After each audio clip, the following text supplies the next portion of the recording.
Imagine coming home to find your neighbor's entire life crammed into your locked backyard shed.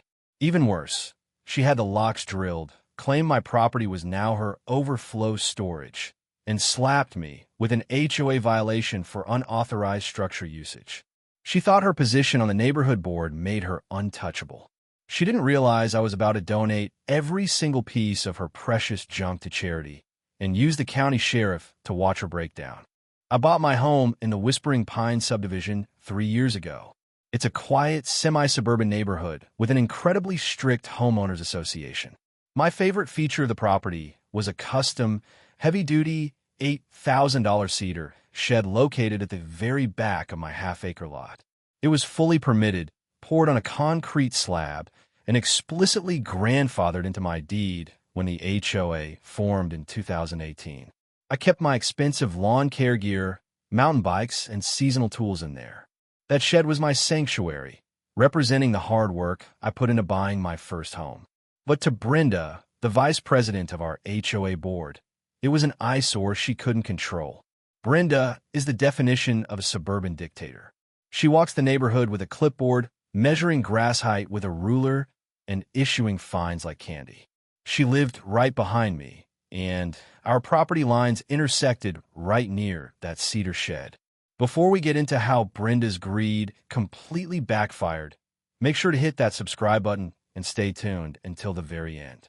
You won't want to miss the look on her face when the moving trucks arrived. The nightmare started on a Tuesday. I got home from business trip and noticed my backyard gate was unlatched. Walking back to the shed, my heart dropped. The heavy-duty master lock I bought was gone. In its place was a cheap, bright yellow combination padlock. I looked through the small side window and couldn't believe my eyes. My lawnmower and bikes were crammed into a corner. The rest of the space was packed to the ceiling with old plastic bins, dusty furniture, fake Christmas trees, and boxes labeled Brenda's Kitchen. As I stood there in shock, my phone buzzed. It was an automated email from the HOA portal. I had been issued a $250 citation for maintaining a non-compliant storage facility and blocking easement access. Attached to the violation was a photo taken by Brenda herself, standing right next to my open shed door. She had literally broken onto my property, drilled my lock, put her own lock on, and then fined me for it. I immediately marched over to Brenda's house. When she answered the door, she didn't even blink. She smirked and told me that since my shed sat on the utility easement boundary, the HOA technically had joint jurisdiction. She claimed her garage was undergoing a massive renovation and she needed a place to store her belongings for 2 months. She actually told me I should be grateful she was utilizing the space productively instead of forcing the board to vote for its complete removal. When I demanded she remove her items, she threatened to slap me with daily $100 non-compliance fines. Over the next week, Brenda escalated her smear campaign. She posted on the neighborhood Facebook group, claiming I was harassing board members and keeping an unsafe, unpermitted structure that lowered property values. I received 2 more official HOA warnings signed by her. She thought she could socially isolate me and bully me into submission using her fake authority. What Brenda didn't know was that I am an insurance adjuster. I document everything for a living. The moment she put her lock on my shed, I pulled my security camera footage.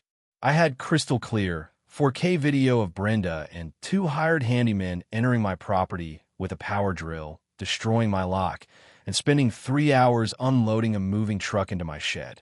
More importantly, I went down to the county records office.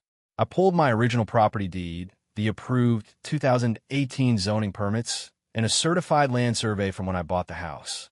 The survey proved my shed was exactly 18 inches inside my property line, completely clear of the utility easement. Armed with the deed, the video evidence, and a police report for criminal trespass and property damage, I had total leverage. I also looked up the HOA bylaws. Section 4C clearly stated that any property left abandoned in a common or disputed area for more than 7 days without a formal board-approved lease was considered abandoned property. I sent Brenda one final certified letter giving her 48 hours to clear out. She ignored it and texted me, "Good luck. I am the board. What would you have done if you found your neighbor's stuff locked in your yard?" Let me know in the comments below if you think my next move went too far.